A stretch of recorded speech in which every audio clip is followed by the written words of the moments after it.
Ini masuk pada sesi yang kedua setelah kita minggu yang lalu berbicara tentang pengantar kajian ketarjian. Kita bicara tentang apa itu tarjih. Kemudian juga produk-produk tarjih ada 3, yaitu putusan, fatwa, dan wacana.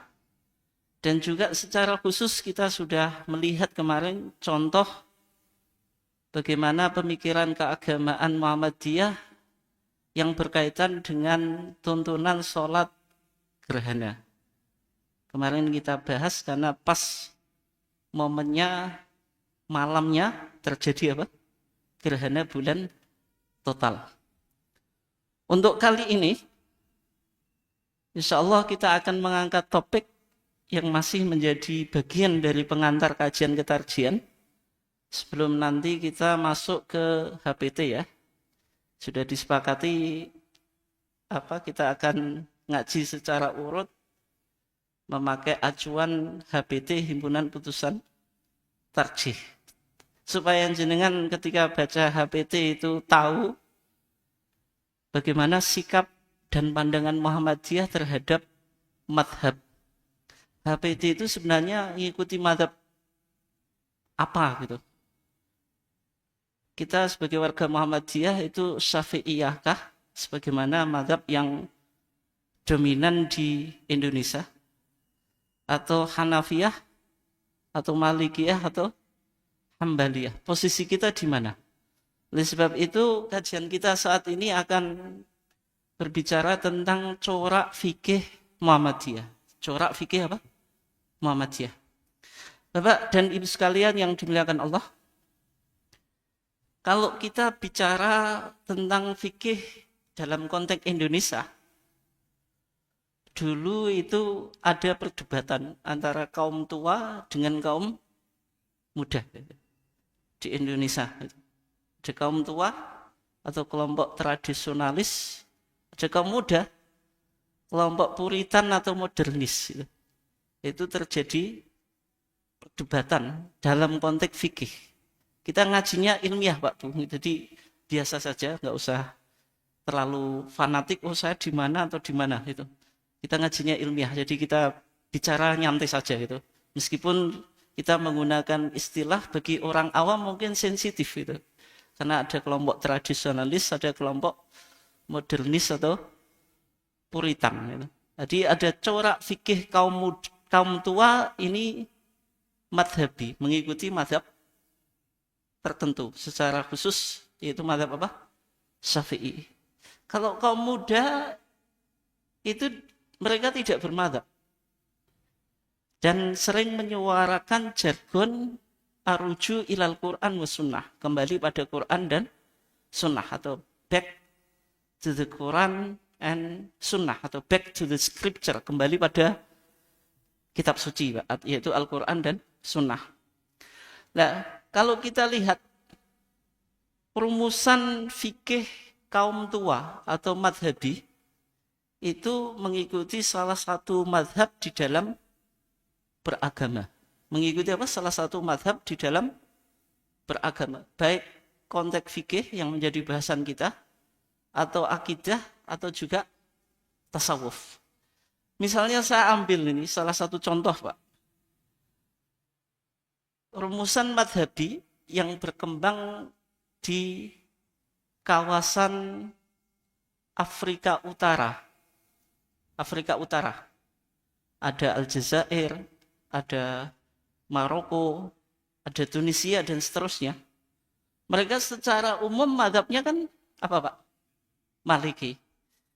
Kitab yang cukup populer di sana itu disebut Matnu Ibnu Ashir, Matan Ibnu Ashir Al-Maliki. Mungkin kalau di Indonesia kitab ini sekelas Matnul Ghoyah wa Takrib atau Matan Abi Suja. Pernah dengar ya? Kitab Takrib Pak. Kalau orang Muhammadiyah nggak punya kitab ya. Kitabnya langsung kitab suci, yaitu Al-Quran itu. Di masyarakat itu ada kitab namanya Matnul Ghoyah wa Takrib yang ditulis oleh Syekh Abu Suja. Kemudian disarai oleh Syekh Ibnu Qasim Al-Ghazi menjadi Fathul Qorib Al-Mujib. Kitab cukup populer, yaitu kitab fikih untuk kalangan awam tingkat paling dasar, Pak. Nanti terus ada Fathul Mu'in, ada Fathul Wahab. Ada Fathul Mu'in, terus ada apa? Fathul Wahab. Atau mungkin di Indonesia itu selevel Sulam Safinah. Jenengan Sulam Safinah tahu ya? Nek wong Jawa nyebut Sulam Supinah. Yang betul Sulam As-Safinah. Yaitu terdiri dari 2 kitab. Yang pertama Safinatun Najat, yang kedua apa? Sulam Taufik. Sulam apa? Taufik gitu. Nah, di sana kitab yang paling populer itu Matnu Ibni Ashir. Dalam rumusan madhabnya, di sana dikatakan fi aqdil asy'ari wa fiqhi maliki wa fi tariqatil junaidis saliki. Fi aqdil asy'ari, dalam bidang akidah mengikuti akidahnya Al-Imam Asy'ari. Wa fiqhi maliki, dalam fikih mengikuti madhab Malik. Wa fi tariqatil junaidis saliki, dalam tariqah mengikuti tariqahnya Al-Imam Al-Junaid. Al-Imam siapa? Junaid. Berarti fikihnya ikut madhab Maliki, akidahnya Asy'ari, tariqahnya apa? Al-Imam Al-Junaid. Nek jenengan fikihnya apa, Pak? Al-Quran dan Sunnah. Akidahnya Al-Quran dan Sunnah. Tasawufnya Al-Quran dan Sunnah, Pak. Di semuanya Al-Quran dan Sunnah. Nah, ini contoh rumusan madhabi. Artinya mengikuti salah satu apa? Madhab. Dalam konteks Nusantara, kaum tua di Indonesia itu juga mengikuti paham agama secara madhabi. Yaitu mengikuti salah satu apa?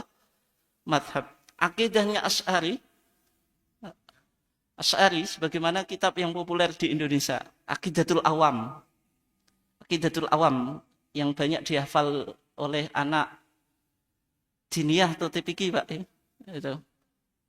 Yang kita kalau bicara maulud, yang biasa dibaca itu Nabiyuna Muhammadun qad ursila lil alamina rahmatan wa fudzila, dan seterusnya. Itu kitab yang cukup populer. Itu mengikuti aliran Asy'ariyah atau Jauharul Tauhid. Kitab yang ditulis oleh Al-Imam Al-Laqani yang diterjemahkan oleh Mbah Soleh Darat ke dalam bahasa apa? Jawa itu. Ada Sanusiyah, ada Bajuriyah, dan seterusnya, Pak. Itu contoh-contoh kitab apa? Asy'ari. Kitab apa? Asy'ari. Fikihnya Syafi'i kalau di Indonesia, ya kan? Sulam Safinah, Safinatun Najat dan Sulam Taufik, Syafi'i. Terus apa lagi, Pak? Al-Ghoyah wa Takrib atau Matan Abi Suja, Syafi'i. Fathul Mu'in, Syafi'i. Fathul Wahab, Syafi'i. Minhajut Talibin, Syafi'i. Dan seterusnya, Pak. Artinya fikih-fikih yang umum diajarkan itu bermadhab Syafi'i. Tasawufnya mengikuti tasawuf Imam Junaid. Imam apa? Junaid. Junaid kenal, Pak, Imam Junaid? Bu, kenal atau enggak? Atau pertama kali dengar saat kali ini? Jangan-jangan ya menunjukkan kalau jenengan tidak bertasawuf ya. Wong imamnya saja enggak kenal. Disebut Imam Junaid itu Sayyidu At-Ta'ifah As-Sufiyah, yaitu pemimpinnya kelompok tasawuf. Secara umum aliran tasawuf, thariqahnya apa? Apapun, Pak. Mau Naqsabandiyah, Syadziliyah, Qadiriyah, dan seterusnya. Itu mengakui keimaman siapa? Al-Imam Al-Junaid Al-Baghdadi. Kalau tidak mengikuti Imam Junaid atau Imam Junaid itu yang paling awal, nanti muncul Imam Ghazali. Oleh sebab itu tasawuf di Indonesia itu secara umum Ghazaliyah, Pak. Karena kitab-kitab yang dikaji kan mengikuti apa? Kitabnya Al-Imam Ghazali. Dari Bidayatul Hidayah. Kemudian apa, Pak? Minhajul Qasidin, Minhajul Abidin, kemudian Ihya Ulumuddin. Ini semua karangan-karangan siapa? Al-Imam Al-Ghazali. Tapi kalau kaum muda Pak, dia tidak bermadzhab. Karena dalam beragamanya merujuk pada generasi salaf yang disebut generasi terbaik umat ini. Karena Nabi mengatakan khairul quruni qarni tsummal ladzina yalunahum tsummal ladzina yalunahum. Sebaik-baik abad, kata Nabi, itu abadku, setelah itu abad setelahku, setelah itu setelahku, Pak. 3 abad ini yang disebut sebagai khairul qurun, sebaik-baik abad atau yang merujuk pada salaf as-soleh. Belum ada mazhab di sana. Belum ada apa? Mazhab. Semuanya dikembalikan pada Quran dan Sunnah. Semuanya dikembalikan kepada apa, Pak? Quran dan Sunnah. Nah, ini cara beragama kaum modernis atau kaum puritan. Nah, kira-kira Muhammadiyah itu di mana, Pak? Kaum tua atau kaum muda, Pak? Jenengan kok semangat muda tuh, Pak? Hah? Enggak apa-apa, Pak. Fisiknya meskipun tua tapi semangatnya harus muda itu. Jadi kaum apa? Kaum muda. Tapi ya nanti ada irisan kesamaan, ada irisan apa? Perbedaan. Kalau kaum muda, berarti cara beragamanya ya kembali pada Quran dan As-Sunnah tanpa terikat kepada mazhab tertentu. Ya cuma nanti yang penting untuk kita jawab, apa Muhammadiyah kalau kembali pada Quran dan Sunnah? Artinya Muhammadiyah anti mazhab, Pak. Nah, ini yang penting untuk kita jawab, karena sebagian orang warga Muhammadiyah itu menganggap mazhab itu enggak penting. Nah, itu nanti kita jawab ya. Sebenarnya ini jawaban singkat saja itu, biar jenengan nanti enggak salah paham. Muhammadiyah itu meskipun tidak bermadzhab, tapi bukan berarti anti mazhab. Sehingga mazhab itu tetap penting. Kita bisa jadikan pijakan dalam upaya kita kembali pada Quran dan As-Sunnah. Meskipun tradisi kitab kuning kalau di Muhammadiyah itu kan nggak populer, Pak ya. Ngajinya ya tematik kayak gini gitu. Nek jenengan suruh bawa kitab kuning kayaknya berat, Pak ya. Berat. Yang pertama memang susah untuk baca itu. Yang kedua, orang Muhammadiyah itu nggak suka doktrin ngalap berkah, Pak. Nek tetangga sebelah itu meskipun paham kitab kuning atau enggak, dia tetap akan bawa gitu. Mbah paham sing diwaca atau enggak, sementing apa? Golek berkah ilmu, Pak. Kalau di Muhammadiyah itu saya ngaji tarjih itu di mana-mana, Pak. Sudah saya sampaikan Bapak dan Ibu, kalau ngaji tarjih itu bawa HPT, Himpunan Putusan Tarjih. Tapi enggak ada yang bawa, Pak. Entah karena sudah hafal atau enggak punya, atau apa itu. Terlepas dari itu, Pak, insya Allah kita masih baik karena apa? Kita tetap apa? Hadir dalam acara ini, hadir dalam kajian apa? Tarjih. Paling tidak kita sedikit tahu tentang apa? Ketarjihan. Bapak dan Ibu sekalian dimuliakan Allah. Kalau kita bicara tentang 2 model pendekatan tarjih, pendekatan fikih, tadi sudah kita bahas ya. Ada fikih madhabi, ada fikih sunnah, fikih dalil atau fikih manhaji. Kalau fikih madhabi merujuk pada madhab tertentu. Ya kalau di Indonesia ya Sulam Safinah, Fathul Qorib Mujib, Fathul Mu'in, atau Fathul Wahab. Itu yang dijadikan apa? Acuan. Dan cara beragamanya taklid. Pokoknya apa yang didawuhkan oleh kitab itu yang diamalkan, tidak usah dikritik, Pak. Tidak usah apa? Dikritik. Yang kedua fikih sunnah atau fikih dalil atau manhaji. Kalau fikih sunnah itu berarti merujuk pada sunnah yang dianggap apa, Pak? Sahih atau otentisitasnya bisa dijadikan apa? Sebagai hujah atau dalil. Kalau di Muhammadiyah sunnahnya disebut dengan as-sunnah makbulah. Sunnah apa? Makbulah. Dulu istilahnya as-sunnah as-sahihah, kemudian dirubah menjadi apa? Sunnah makbulah. Kalau as-sunnah as-sahihah itu takutnya hanya dipahami sebagai hadis sahih, sehingga orang Muhammadiyah tidak boleh memakai hadis hasan. Padahal hadis itu kan ada 3. Secara otentisitas, Pak. Itu sahih, hasan, dhaif. Maksud as-sunnah as-sahihah dalam mahwadin, apa itu agama dalam kitab Masalah 5 di HPT jilid 1 itu, bukan identik dengan hadis sahih saja, tapi juga mencakup hadis hasan. Meskipun kalau hadis dhaif dalam pandangan Muhammadiyah tidak bisa diterima. Contohnya Pak Bu, nek jenengan sholat Idul Fitri dan Idul Adha. Kalau jenengan saya tanya, apa yang membedakan sholat Idul Fitri, Idul Adha dengan sholat yang lainnya yang jumlahnya 2 rakaat, Pak? Apa yang membedakan? Nek jamaah enggak tuh, Pak. Sholat Jumat ya jamaah gitu. Apa yang membedakan? Yang menjadi politik identitas. Kok takbiratul ihram semua sholat pasti ada takbiratul ihramnya. Nabi mengatakan miftahus sholati at-tahur wa tahrimuha apa? At-takbir. Setiap sholat ada takbir yang disebut takbiratul ihram. Ada Pak sholat yang tanpa takbiratul ihram? Enggak ada. Apa yang membedakan? Ada takbir yang disebut dengan takbir apa? Az-zawaid. Takbir zawaid itu takbir tambahan. Yaitu sab'an fil ula, 7 di rakaat pertama, wa khamsan fil tsaniyah, dan 5 di rakaat yang kedua. Tapi kalau kita kaji, ternyata hadisnya itu dhaif semuanya, Pak. Dhaif gitu. Semuanya apa? Dhaif. Oleh sebab itu, Majelis Tarjih Jawa Barat pernah menolak takbir zawaid, Pak. Pernah menolak apa? Takbir zawaid. Karena dalam masalah 5, rumusan mahwadin dalam Muhammadiyah itu yang disebut agama itu ma'angzalahu Allahu fil Qur'an wa ma ja'at bihi as-sunnatu as-sahihah. Coba. Yang disebut agama itu menurut Muhammadiyah, apa yang diturunkan oleh Allah dalam Al-Qur'an. Yang kedua, apa yang terdapat dalam as-sunnah as-sahihah. Sunnah yang apa, Pak?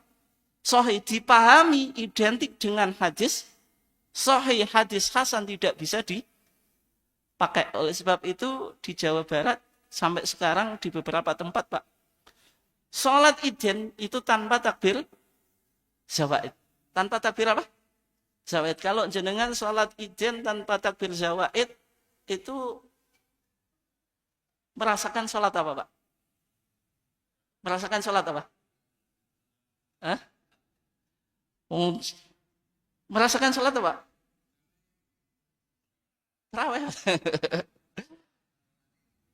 Ya kayak sholat subuh tapi kesiangan, atau sholat duha tapi pakai khutbah. Ya kan, coba kalau imam saja lupa pada saat takbir zawaid, pasti makmum bingung, Pak, ya. Di sebagian tempat itu karena imamnya lupa, sholatnya suruh apa? Mengulangi, Pak. Kenapa? Karena takbir zawaid itu menjadi politik identitas sholat id. Kalau sholat id tanpa takbir zawaid, tadi sholat id rasa sholat duha atau sholat apa? Subuh kesiangan. Kan nggak ada atmosfer id, Pak, ya. Tapi sebenarnya hadisnya apa? Dhaif. Hadisnya dhaif, Pak. Tapi hadisnya banyak. Kalau hadisnya banyak, itu yuqawwi ba'duha ba'don. Satu dengan yang lainnya saling menguatkan. Disebut levelnya dari dhaif naik menjadi apa, Pak? Hasan. Kalau hasan boleh dipakai hujah atau enggak? Boleh. Jadi maksud as-sunnah as-sahihah dalam Muhammadiyah itu mencakup hadis sahih dan hasan. Kalau dhaif meskipun tidak boleh dipakai. Oleh sebab itu, Pak, kembali ke topik kita. Fikih yang kedua itu pendekatannya, model pendekatan fikihnya dengan merujuk pada kekuatan dalil. Maksudnya dalilnya ini kuat atau tidak. Makanya fikih yang kedua ini disebut dengan fikih sunnah, fikih dalil atau fikih manhaji. Kalau kira-kira Muhammadiyah di mana, Pak? Fikih madhabi atau fikih manhaji? Atau fikih dalil atau fikih sunnah? Fikih sunnah atau fikih dalil atau fikih manhaji. Fikih manhaji itu dilontarkan dulu oleh Profesor Yunahar Ilyas. Pernah dengar Pak? Ulama Muhammadiyah itu. Asli ulama apa? Muhammadiyah. Kenapa kok yang digunakan manhaji? Manhaji itu maksudnya Muhammadiyah. Meskipun secara fikih tidak bermadzhab, tapi secara manhaj metodologi, yaitu metodologi pengambilan hukum atau usul fikih, itu tetap merujuk pada ulama-ulama apa Pak? Madhab.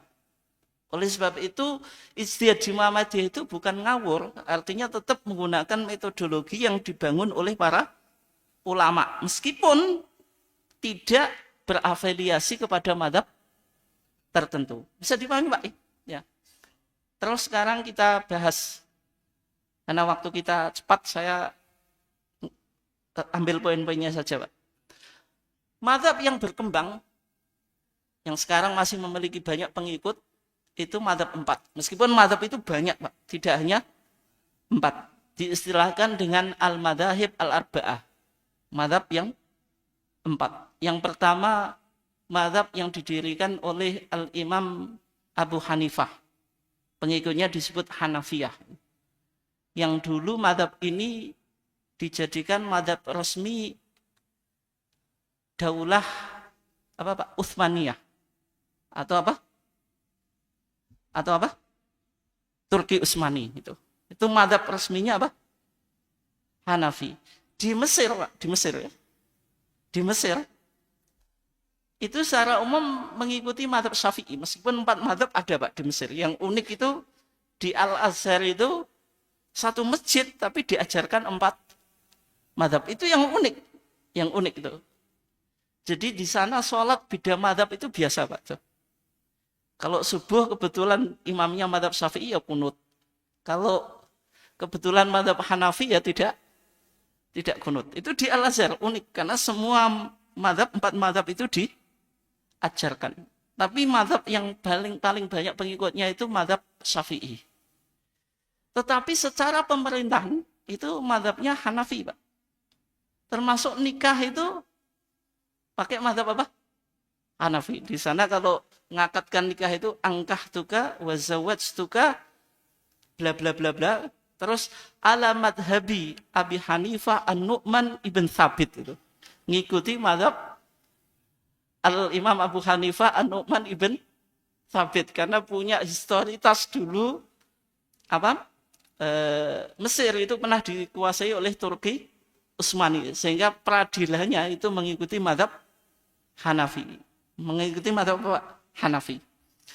Berikutnya madhab Maliki atau madhab yang didirikan oleh Al-Imam Malik ibn Anas. Pengikutnya disebut Malikiyah. Dulu beliau menjadi imam Daril Hijrah. Imam apa Pak? Madinah Al-Munawwarah. Tapi pengikutnya itu banyak berada dalam kawasan Afrika Utara dan apa Pak? Afrika secara umum atau kawasan Islam bagian apa Pak? Barat, termasuk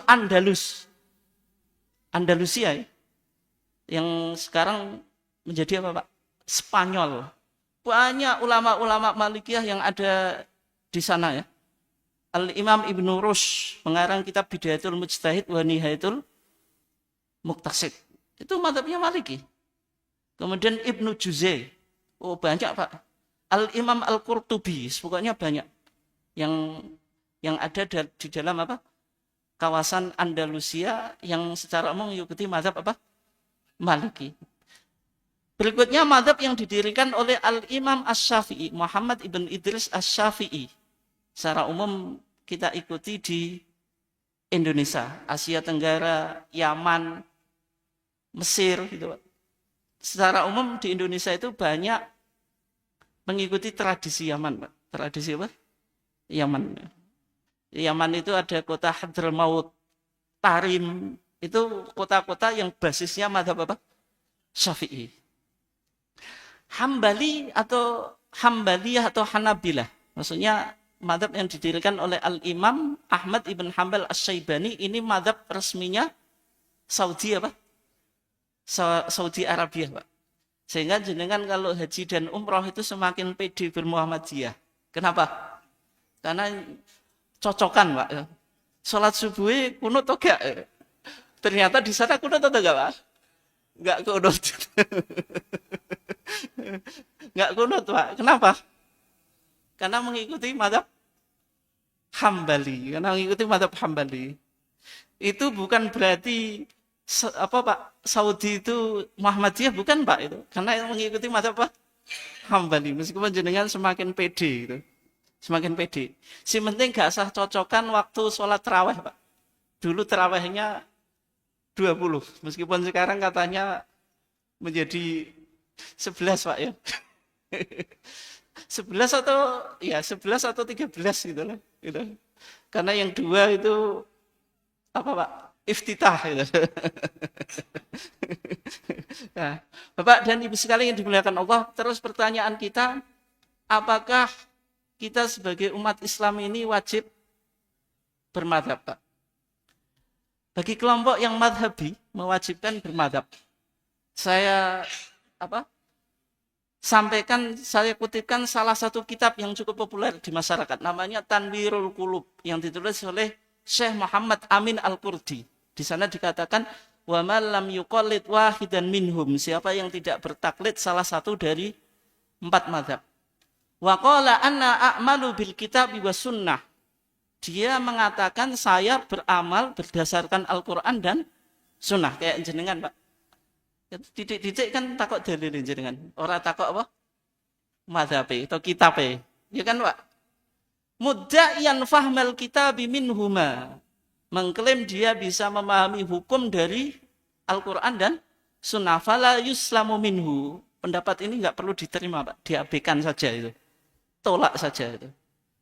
Wa huwa bal huwa mukhti'un dhalun mudhillun. Kalau ada orang yang mengatakan semacam itu, ketahuilah dia salah, dhalun sesat, mudhillun menyesatkan orang lain. Keras atau enggak, Pak? Keras. Berarti kalau orang merujuk pada Quran dan Sunnah, yang pertama itu mukhti, salah. Dhalun sesat untuk dirinya, mudhillun menyesatkan orang lain. Siyama fi hadzal zaman alladzi ama fihi al-fisqu wa kathurat fi da'wa al-batilah. Terutama di zaman ini karena banyak kefasikan dan banyak klaim-klaim kebohongan, Pak. Ngaku sebagai ustadz, sebagai kiai, tapi enggak menguasai kitab kuning. Berarti kan ijtihadnya bermasalah gitu. Li'annahu istadhara ala a'immati din wa wadunahum fil ilmi wal adalah wal ittila'. Karena dia menganggap remeh ulama-ulama agama padahal secara level tidak seimbang. Baik dalam ilmunya, keadilannya, atau penelaahan terhadap apa Pak, referensi atau kitab-kitab. Tidak mungkin bisa dibandingkan dengan ulama-ulama mujtahid. Ya, bagaimana nanti posisi majelis tarjih? Apakah ijtihadnya diragukan, Pak? Nah, itu nanti kita jawab ya. Itu pendapat pertama. Pendapat kedua, tidak wajib bermadhab. Kenapa enggak wajib bermadhab? Karena semua a'immatul madhahib, imam-imam madhab, Pak, sepakat. Ini banyak statement mereka, tapi saya cukupkan satu karena waktu kita enggak cukup. Idza shahal haditsu fahuwa madhabi. Semua ulama madhab sepakat kalau hadis itu sahih, maka itulah madhabku. Jika bertentangan dengan Al-Quran dan As-Sunnah, suruh mendahulukan mana, Pak? Al-Quran dan Sunnah. Artinya kita tidak wajib bermadhab, Pak. Karena semua imam madhab menganjurkan kepada pengikutnya supaya mendahulukan Al-Quran dan As-Sunnah daripada pendapatnya. Itu pendapat yang kedua. Terus sekarang, Pak, sebelum kita tutup ya, karena saya dipesan jam 8. Saya tambahi sebentar. Apakah Muhammadiyah bermadhab? Bermadhab atau enggak, Pak? Dia semangat sekali jawab. Karena itu enggak bisa baca kitab kuning atau karena sesuai dengan apa Pak, dokumen kita gitu. Maksudnya dokumen ketarjian kita. Nah, kalau kita lihat ciri pemikiran Muhammadiyah, sebagaimana dalam manhaj tarjih, paling enggak, ciri pemikiran Muhammadiyah itu yang pertama tajdid. Tajdid itu apa Pak? Pembaruan. Tajdid maknanya dua, purifikasi dan dinamisasi. Purifikasi pemurnian, yaitu kembali pada Quran dan Sunnah dalam konteks akidah dan ibadah. Kalau kembali pada Quran dan Sunnah, berarti tidak bermadhab. Kemudian ada wawasan ketarjihan yang jelas Pak, mengatakan Muhammadiyah itu tidak berafiliasi kepada madhab tertentu. Tidak berafiliasi kepada apa? Madhab tertentu. Tapi yang menjadi pertanyaan Pak, ini orang Muhammadiyah harus bisa menjawab. Kalau Muhammadiyah tidak bermadhab, apakah Muhammadiyah itu madhab, mendirikan madhab baru Pak? Sehingga Muhammadiyah itu menjadi madhab yang kelima Pak. Artinya jenengan nggak ngikuti madhab 4, tapi bikin madhab baru, yaitu madhab kelima, yaitu madhabnya Muhammadiyah. Nah, untuk menjawab pertanyaan ini Pak, yang disebut madhab, itu yang pertama, harus punya imam madhab. Ya kan? Syafi'iyah imamnya Al-Imam Asy-Syafi'i. Malikiyah Imam Malik. Hanafiyah Imam Abu Hanifah. Yang kedua, memiliki metode istinbat dan ijtihad, atau yang disebut dengan usul fikih. Madhab Syafi'i jelas Pak. Al-Imam Syafi'i itu peletak dasar ilmu usul fikih, menulis kitab namanya Ar-Risalah. Namanya apa? Ar-Risalah. Itu sampai sekarang menjadi referensi usul fikih dalam kajian usul fikih. Ar-Risalah. Sehingga Imam Syafi'i itu tidak hanya pendiri madhab, tapi juga meletakkan metodologi istinbat di dalam berijtihad itu. Yang ketiga, memiliki produk hukum atau ijtihad. Sehingga lahir beberapa kitab yang beraliran Syafi'iyah. Sulam Safinah, terus apa Pak? Ghoyah wa Takrib atau Fathul Qorib Mujib, Fathul Mu'in, Fathul Wahab dan seterusnya. Memiliki pengikutnya di Indonesia secara umum mengikuti Syafi'iyah. Yang menjadi pertanyaan, Muhammadiyah itu mazhab atau enggak Pak? Kita coba jawab ya. Yang pertama, memiliki imam mazhab. Muhammadiyah punya imam mazhab Pak? Enggak Pak. Pak Profesor Hidayat Nasir bukan imam mazhab Pak? Enggak. Mbah Yai Ahmad Dahlan Pak? Termasuk itu imam mazhab atau enggak? Dan jenengan Dahlaniyah atau Muhammadiyah Pak? Bukan Dahlaniyah ya? Gak wedi dong Mbah Yai Ahmad Dahlan. Hah? Oh gitu. Ya, makanya ketika lahir kitab fikih jilid 3 itu Pak. Kan Muhammadiyah dituduh Muhammadiyah itu sudah menyimpang dari ajaran Mbah Yai Ahmad Dahlan. Ya, jawaban dari Majelis Tarjih, Muhammadiyah itu bukan Dahlaniyah, bukan mengikuti Mbah Yai Ahmad Dahlan dari A sampai Z. Tapi bukan berarti Muhammadiyah bisa ditinggalkan dari Mbah Yai Ahmad Dahlan. Kita bisa bermuhammadiyah tanpa Mbah Yai Ahmad Dahlan, Pak? Tidak bisa juga.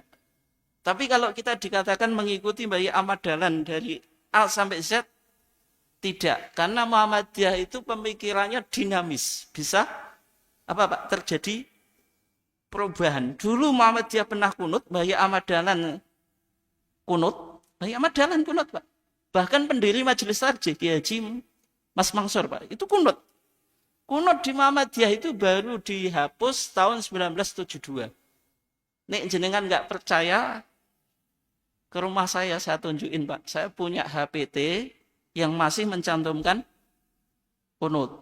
Tapi tak saya tunjukin Pak, jangan dipinjam. Nek dipinjam yo nanti nggak dikembalikan, repot saya gitu.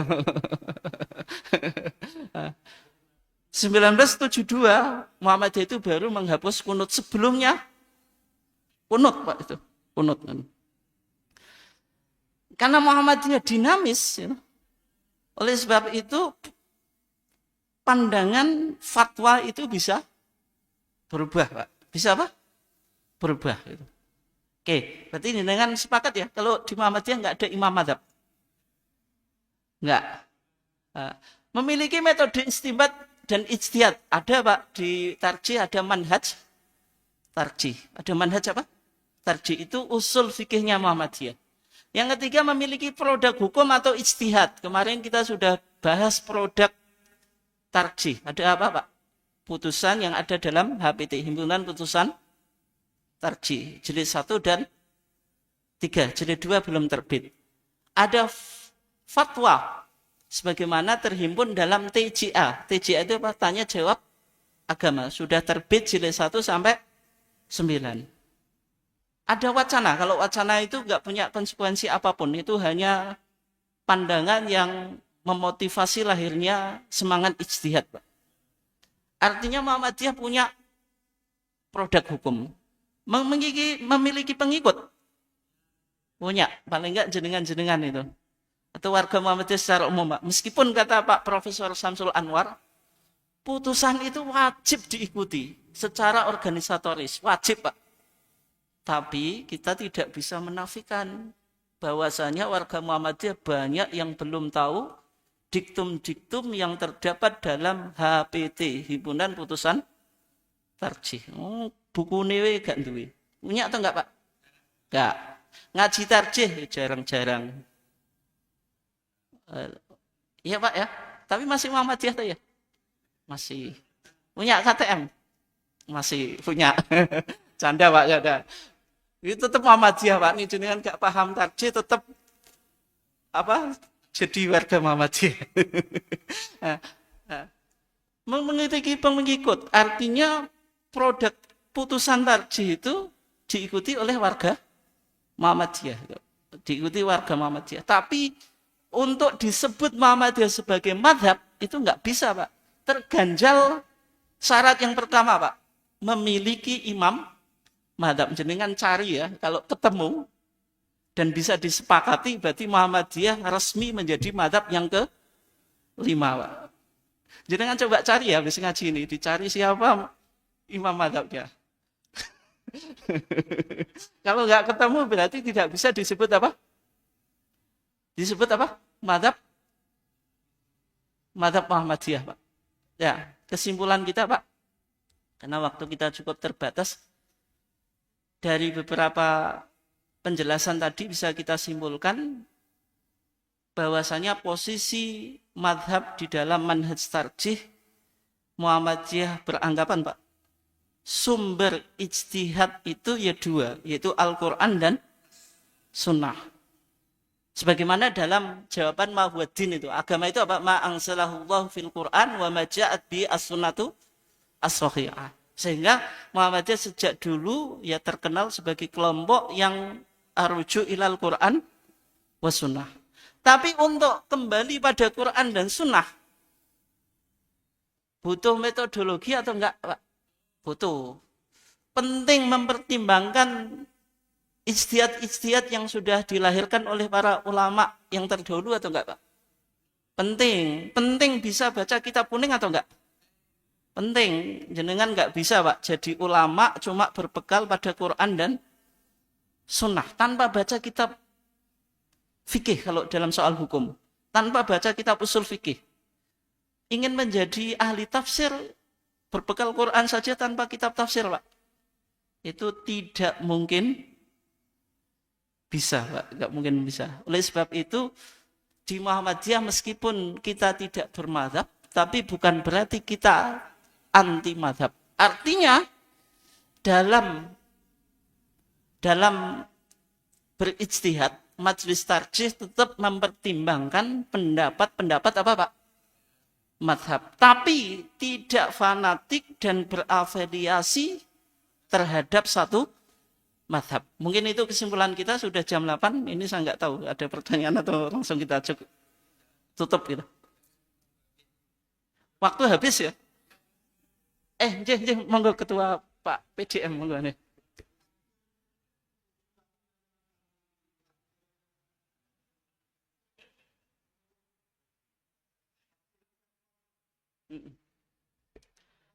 Ya, dalam takbir zawaid di sholat Idin itu Idul Fitri dan Idul Adha, Yang biasanya menjadi perdebatan itu raf'ul yadain, mengangkat tangan atau tidak.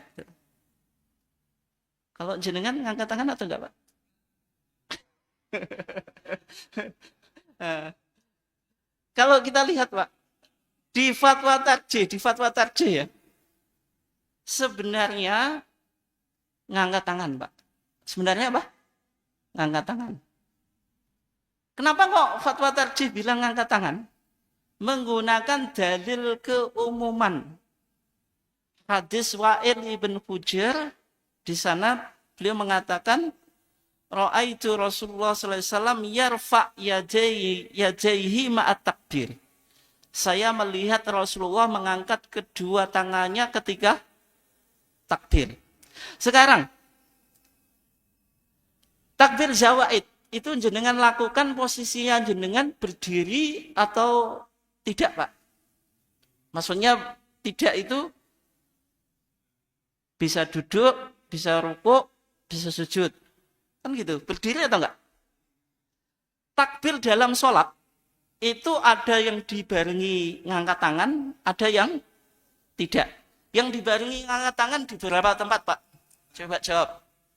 Berapa tempat, Pak? 4. Yang pertama, Pak, takbiratul ihram 1. Kedua, mau rukuk, indah rukuk. Yang ketiga, indah itidal. Yang ketiga, Pak. Yang keempat, indal qiyam min tasyahud al-awwal, ketika bangkit dari tasyahud awal. 4 tempat. Takbir zawaid itu posisinya apa? Kalau 4 tempat ini kan ngangkat tangan, ya kan?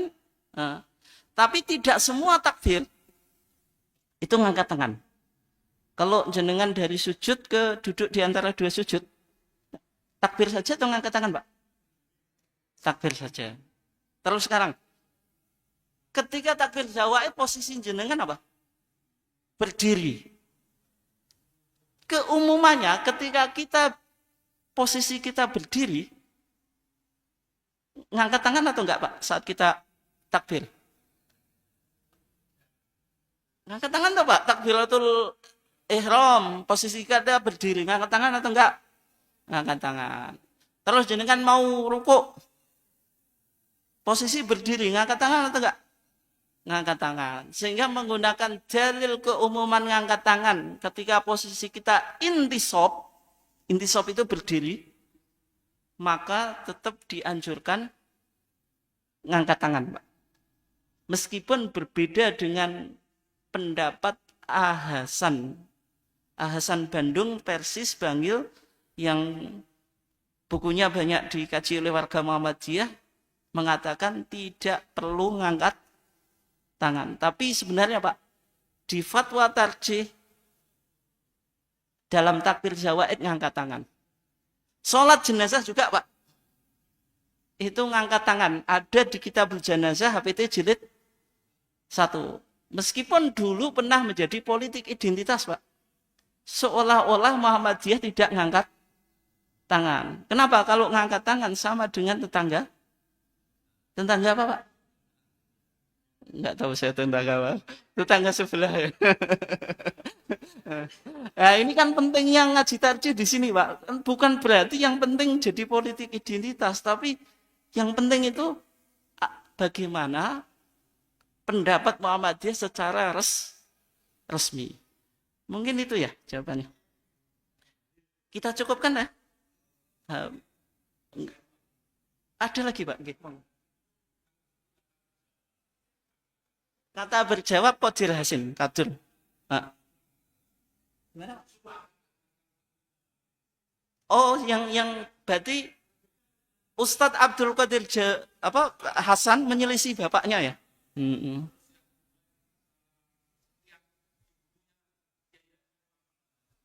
Nah.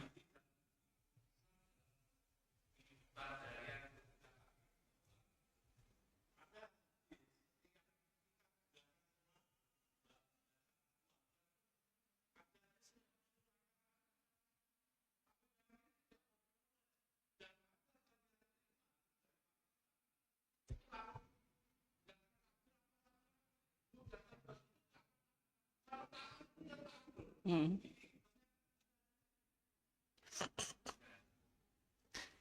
Ya Pak, itu memang kalau Syekh Albani hampir sama dengan itu. Misalnya ketika sujud itu ngangkat tangan, bangkit dari sujud di antara dua duduk di antara dua sujud Pak, itu ngangkat tangan. Itu pendapat Syekh Albani dalam sifat sholat Nabi.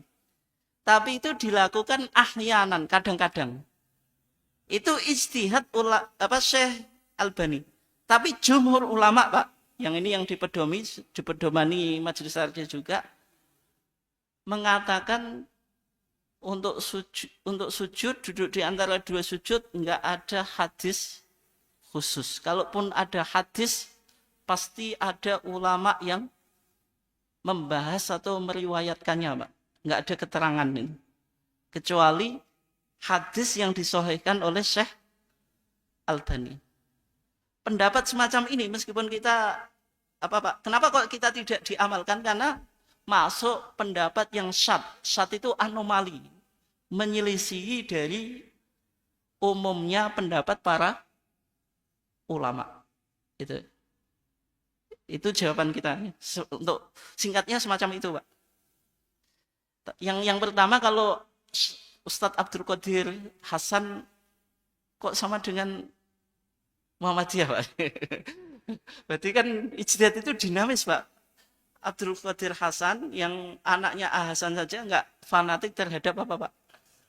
Hasan. Menunjukkan ijtihad itu masih terbuka itu. Mungkin itu saja kajian kita. Oke.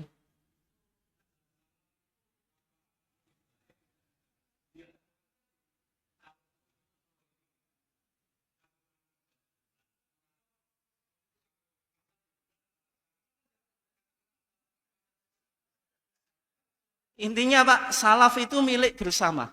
Salaf itu milik bersama. Tidak bisa diklaim oleh komunitas tertentu. Sebagaimana Ahlus Sunnah wal Jamaah milik bersama Pak itu. Jadi salaf, umat Islam itu harus merujuk salaf. Nggak boleh tidak merujuk. Cumanya dalam memahami bagaimana kita kembali pada salaf ini yang mungkin melahirkan banyak penafsiran. Tapi intinya sepakat Pak. Bahwasanya salaf itu sebaik-baik abad atau masa. Oleh sebab itu salaf sebagaimana Ahlussunnah wal Jamaah itu milik bersama. Makanya di Kitabul Iman kita di HPT Muhammadiyah itu dulu pernah menggunakan istilah Ahlussunnah wal Jamaah. Tapi kemudian istilah itu dihapus, Pak. Kenapa kok dihapus? Muhammadiyah ingin berislam secara substantif, Al-Quran dan Sunnah, tanpa kita memperdebatkan klaim Ahlussunnah wal Jamaah. Soalnya Ahlussunnah wal Jamaah itu sudah disepakati. Kita di Muhammadiyah mau bilang Ahlussunnah wal Jamaah atau tidak, tetap Ahlussunnah wal Jamaah. Iya atau enggak, Pak? Iya. Kita cukupkan ya. Assalamualaikum warahmatullahi wabarakatuh.